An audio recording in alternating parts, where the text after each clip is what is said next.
webinaire réécriture pédagogique des ODD. Réécriture pédagogique des ODD. On va présenter les résultats de la réflexion, enfin c'est plus qu'une réflexion puisqu'on a quand même un peu travaillé, menée au sein de l'axe 1 du programme FECODE. Proposition de participation, c'est ce qu'on fera à la fin, dans le cadre de l'appel à projet FECODE, qui sera lancé là, à l'issue des séminaires de cette semaine et de la semaine prochaine, jusqu'à juin 2021. Proposition même de communication lors du colloque FECODE, puisque l'un des axes est consacré aux approches critiques de l'intégration des objectifs du développement durable dans le cadre des projets et des enseignements. Les ressources sont consultables sur le site. Donc, je présenterai l'ODD 14, qui servira d'exemple. Peut-être que je mettrai un tout petit peu plus de temps pour le premier pour vous montrer la méthodologie, mais pas beaucoup plus. Puis, on passera à Marivonne avec l'ODD 12 sur la consommation et la production responsable. Marceline présentera l'ODD 10 sur la réduction des inégalités. Quentin, on verra, c'est à distance, on verra si je passe la vidéo ou pas. De toute façon, vous l'avez vu. Il y a beaucoup de chances que vous l'ayez tous vu. Ensuite, l'ODD 19 avec Albert, on va voir. J'ai son film mis en distanciel, je verrai si je le passe ou s'il arrive d'ici là. Pareil pour Saïd. Je terminerai par le dernier ODD, l'ODD 4. C'est moi qui le présente, mais en fait, c'est Quentin qui l'a rédigé, Paul qui l'a repris et moi qui en ai remis une couche. Alors justement, on va expliquer comment on a travaillé. Les travaux en cours, je l'annonce d'emblée, on va vous présenter 6 ODD réécrits. Notre objectif, c'est qu'on fasse de la différenciation pédagogique des 17 ODD en fonction des niveaux. C'est-à-dire que, typiquement, l'ODD 5, il peut très bien être traité en maternelle, comme dans une classe de lycée, comme dans une classe de licence, comme dans un groupe de licence, ou une classe prépa, ou une école d'ingé. En gros, le but du jeu, c'est qu'à partir de ce qu'on vous propose, ça vous gagne suffisamment de temps pour que vous puissiez le redifférencier en fonction de l'âge et des contextes. Vous allez voir qu'on a eu quand même quelques difficultés. Parce que quand on doit traiter de certains ODD dans un contexte francophone ou dans un contexte d'Europe du Nord, effectivement, c'est très différent. Quand on doit traiter de certains ODD dans des contextes scolaires ou des contextes non scolaires, effectivement, ce n'est pas la même chose. Et puis, le but sera de construire des outils de référence situés à des niveaux donnés, dans des contextes précis, permettant de cibler des compétences et des niveaux de compétences sur chacun des ODD. J'y viens à la fin. Je reviendrai donc à ça à la fin. La synthèse, c'est Alain qui la fera tout à fait à la fin de notre exposé. Alain reprendra tout ça. Et on remettra tout cela en perspective. Alors, on est parti d'où? En fait, ça fait déjà, je parle sous le contrôle d'Alain, de quelques autres, ça fait déjà pratiquement 5 ans qu'on travaille sur les ODD au sein du réseau universitaire Formation, Éducation, Développement Durable. Ça fait à peu près 5 ans qu'on a commencé à faire des séminaires d'information, puis des séminaires de recherche sur ces questions-là. Je vais le baisser un petit peu. Voilà. Et cet objet-là, on se l'est coltiné, on a eu un certain nombre de gens, des politiques, des moins politiques, des gens engagés, qui sont venus nous présenter ce petit livret bleu.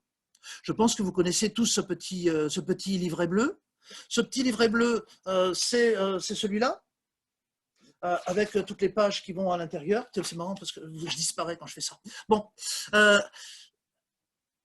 Qu'est-ce qu'on nous a dit tout de suite sur ce petit livret bleu? On a dit, les ODD, c'est, quand les gens du Nord parlent, ils disent c'est des trucs des gens du Sud. Quand les gens du Sud parlent, ils disent c'est des trucs des gens du Nord. Puis très rapidement, on nous a dit, ouh là là, mais c'est que ça n'a aucun intérêt pour nous. On s'en moque complètement de tout ça. Qu'est-ce qu'on en fait en termes de formation? C'est des objectifs politiques, c'est des objectifs stratégiques. Et oui, effectivement, on est bien d'accord, les ODD tels que présentés dans ce petit livret sont des ODD stratégico-politiques. Et effectivement, ce n'est pas avec ça qu'on va pouvoir enseigner. Alors il fallait se mettre au boulot. La décision au séminaire de mars 2020 de l'année dernière, lors du dernier séminaire juste avant le confinement, on s'est dit, bon, bah, allez, hop, on s'y jette, on va aller le réécrire. Alors, on disposait de quoi? Je dis les trucs qu'on avait à l'époque. On disposait de ce petit document que vous connaissez tous, je pense, non? Enfin, si vous ne le connaissez pas, d'ailleurs, ce n'est pas une tare. Hein.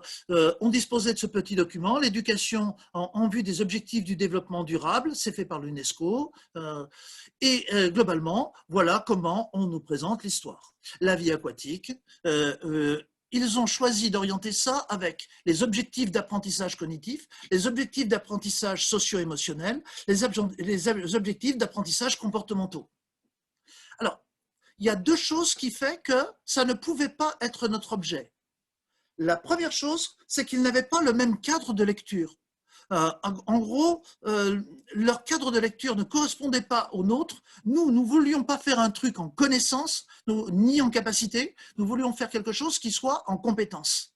Or, cette approche-là ne nous permettait pas de rentrer en compétence. On a donc été obligé de changer et de dire non, ça ne nous satisfait pas. On l'a fait essayer dans des classes, dans des groupes, dans 2 pays à l'étranger. Et effectivement, les gens tournaient en rond en disant « mais ça ne va pas ».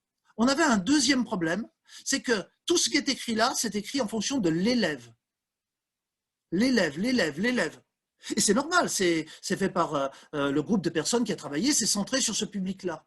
Or, nous ne travaillons pas sur des élèves, nous travaillons en fait sur des jeunes qui vont de la maternelle à l'enseignement supérieur, jusqu'en thèse.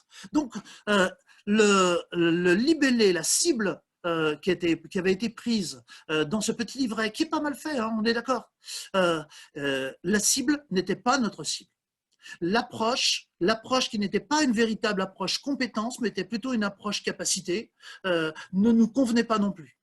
Donc l'approche UNESCO était intéressante, mais ne correspondait pas ni aux besoins. Chaque fois qu'on a essayé de faire utiliser ça, ça a été, on va dire, un petit peu un fiasco.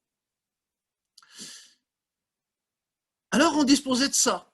On avait travaillé depuis 2015 avec la conférence des présidents d'université, la conférence des grandes écoles, où on avait défini le développement durable, non pas comme cette soupe insipide des 3 sphères économiques, sociales et environnementales qui, pour moi, n'aboutissent à rien, mais en disant que le développement durable, c'est un truc qui, en fait, est complexe, que c'est voir dans une forme d'incertitude l'avenir, de façon à exercer des changements individuels ou collectifs pour que nous puissions être en responsabilité dans un cadre éthique.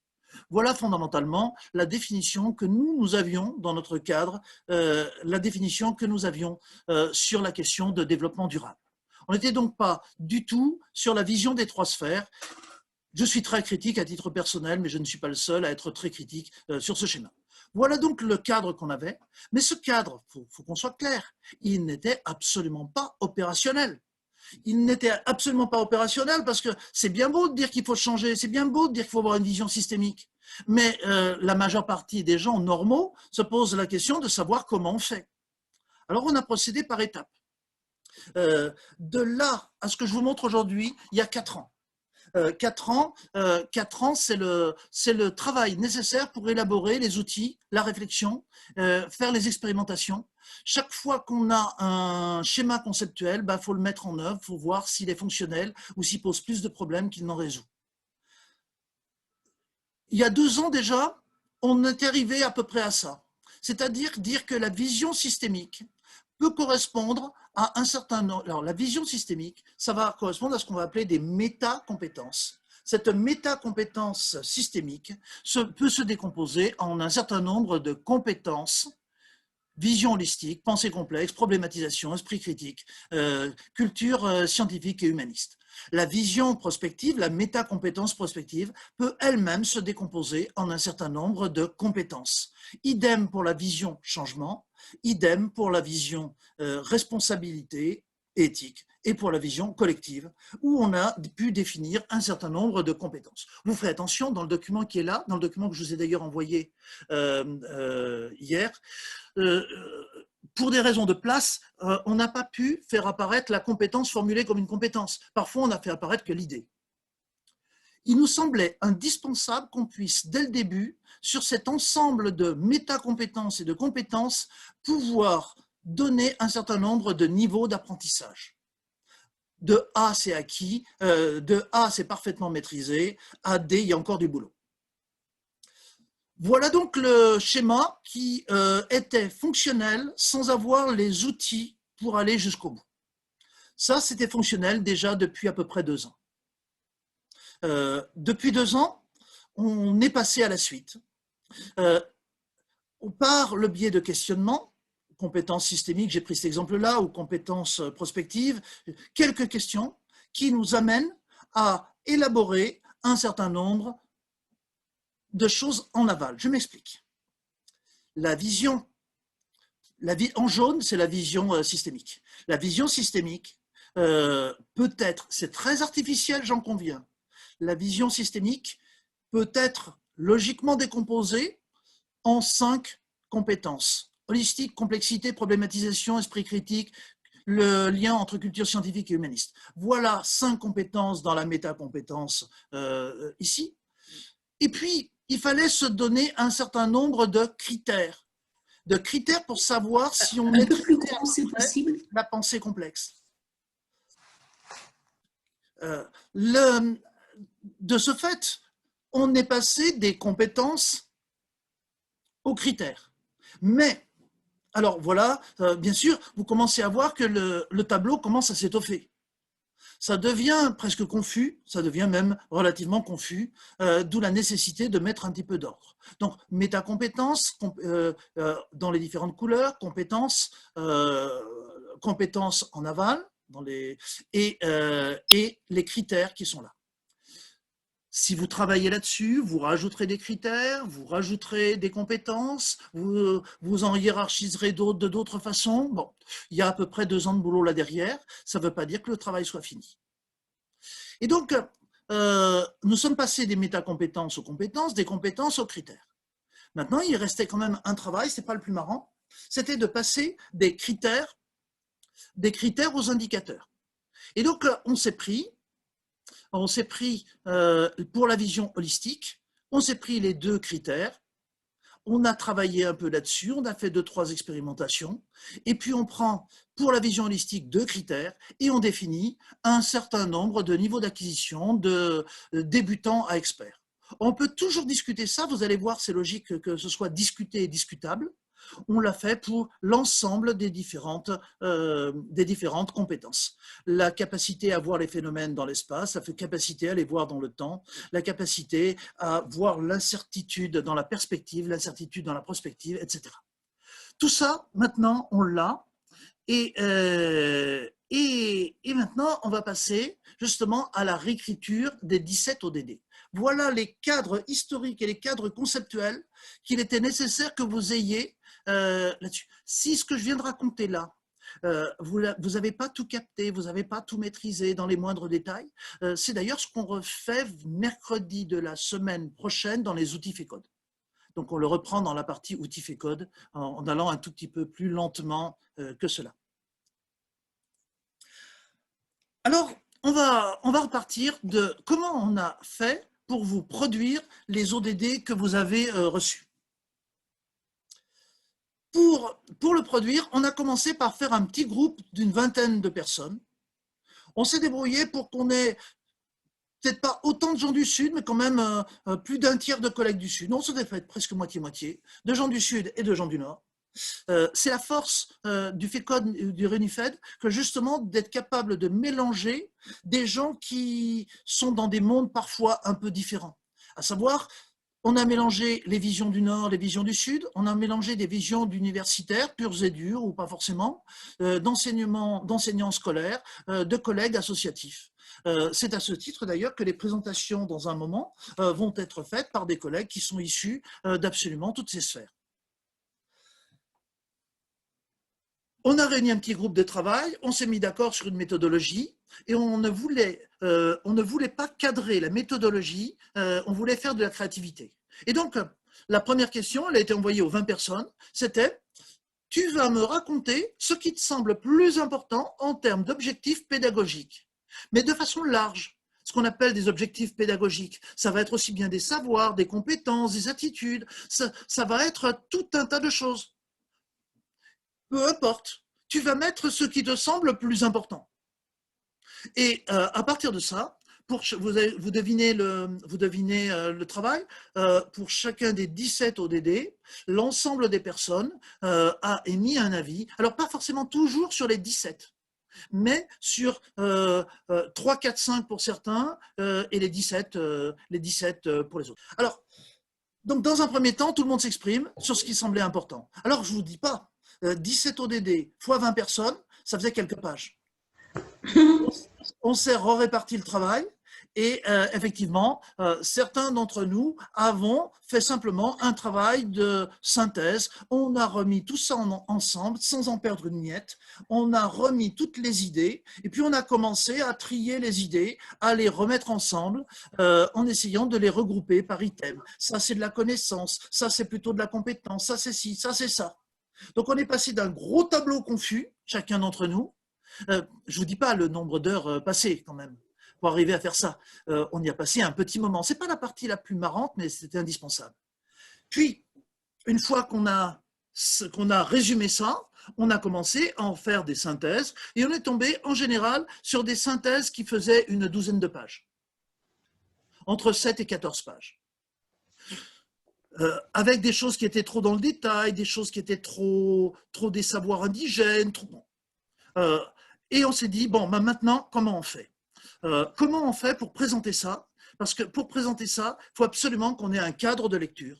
Et c'est à ce moment-là qu'on a ressorti le cadre de lecture que je vous ai expliqué juste avant, c'est-à-dire le cadre de lecture où on est repassé par les compétences, les métacompétences, compétences, jusqu'aux critères et aux indicateurs. C'est à ce moment-là où on a repassé à la moulinette et on s'est aperçu que par rapport à ce qu'on avait tous proposé, ben, il y avait des trucs qu'on avait purement et simplement oubliés. Des choses oubliées, et donc qu'est-ce qu'on a fait respectivement? On a refait une synthèse. Au début, notre synthèse ne ressemblait pas à ça. Alors, notre synthèse ne ressemblait pas à ça, on était reparti quand même toujours, on a dit on va repartir de ça quand même. Et on a très rapidement vu l'intérêt de faire une littératie, de faire un chapitre sur quels sont les concepts qu'on ne peut pas ne pas maîtriser sur tel sujet. La première colonne, c'est donc la colonne des grands items. Et puis, la deuxième colonne, c'est la colonne des objectifs en termes de savoir, connaissance. On n'est pas regardant là-dessus, parce qu'on s'est dit qu'on n'allait pas prendre la tête des gens avec des trucs de sciences de l'éduc trop poussés. Donc, peu importe si c'est des savoirs, des connaissances, bon. Et donc, on a mis ici un certain nombre, ou des concepts. Ensuite, dans la troisième colonne, on a dit, voilà, cette colonne-là, c'est la colonne compétences. C'est la colonne compétences et on va là lister les compétences. Alors, bien sûr, on aurait pu revenir à l'ensemble de ces compétences. Mais je ne sais pas si vous avez regardé mon document, 22 pages de ça, c'était totalement impossible d'arriver à les mettre là. Donc, on ne pouvait pas faire là apparaître de façon précise l'ensemble des compétences des 5 métacompétences, puisque ça en fait une bonne soixantaine. Ce n'était pas possible. Ce n'était pas synthétique, on s'y serait perdu. Alors, on s'est dit, ben, on va regrouper globalement par grands champs. Jaune, c'est une vision systémique. Vert, c'est de la vision prospective. Et puis, en violet, le changement. En rouge, les changements individuels ou collectifs, avec la balance bleue pour la responsabilité et l'éthique. Voilà comment on a organisé notre troisième colonne. Et puis, on s'est dit que à une époque, on avait listé là, en quatrième colonne, on avait listé tout un tas d'exemples. Pas d'exemples, de compétences. Et en fait, on s'est aperçu que là, on allait droit dans le mur, parce qu'on allait refaire le document déjà fait, et on allait faire un truc qui allait être complètement imbuvable sur le plan de la communication. Alors, on s'est dit, on va renoncer à vouloir tout traiter, on va donner quelques exemples. Maintenant, c'est tout bête. si on travaille des compétences systémiques, qu'on sait un tout petit peu quelles sont les compétences systémiques que l'on vise, qu'on a quelques critères pour les apprécier. Si on se met dans le cadre où on va travailler sur les changements d'état et de nature de l'eau, les flux et les stocks à l'échelle de la planète, si on se met sur un sujet, on pourra déjà parler de compétences. Car on est bien tous d'accord, une compétence, ça ne peut se former et se traiter qu'en situation. Donc voilà fondamentalement la façon que l'on a eue de présenter ça. Et les exemples qui sont là n'ont pour but que de donner quelques exemples et quelques contextes pour passer à des indicateurs. Il est bien évident que quand on traite les changements d'état et de nature de l'eau avec des CE1, CE2, et qu'on le traite dans une licence de géographie, ou qu'on le traite dans un master d'écologie, évidemment, on traite bien du même sujet, mais on ne le traite pas avec les mêmes degrés d'exigence. Donc, il y a deux choses. Il y a les sujets et il y a le niveau auquel on le traite. Et puis, vous allez le voir, j'ai remis ici 2-3 trucs sur la suite de l'histoire. Et puis, il y a 2-3 trucs, c'est que fondamentalement, les questions ne se posent pas du tout de la même façon au sud comme au nord. Il y a des choses qui peuvent être extrêmement différentes. Donc, par rapport à tout cela, voilà la façon que nous avons eue. Donc, je vous mets en garde avant de présenter vite fait le premier ODD. Ce qu'on a fait ici, c'est qu'on a décomposé les métacompétences en compétences génériques, dans le meilleur des cas. On a ensuite, on n'a pas converti, veuillez m'excuser, ce que nous n'avons pas fait ici, c'est on n'a pas décomposé les métacompétences en compétences génériques, on les a laissées en métacompétences. On n'a pas converti ces compétences génériques, d'autant qu'on ne les a pas mises là, en compétences professionnelles. Or, c'est un autre travail. Vous voyez tout le travail qui reste à faire si on veut vraiment aller au bout de l'histoire. C'est transformer ces compétences génériques en compétences professionnelles, puisque les compétences professionnelles seront très différentes entre le niveau scolaire et le niveau universitaire ou des contextes péri-universitaires ou périscolaires. On n'a pas été jusqu'aux indicateurs de compétences, c'est normal, puisqu'on ne peut pas évaluer des indicateurs de compétences sur tel ou tel critère si ce n'est pas précis. Donc voilà globalement, voilà où on en est. On a donc des indicateurs, des pistes de compétences. Alors le plus simple.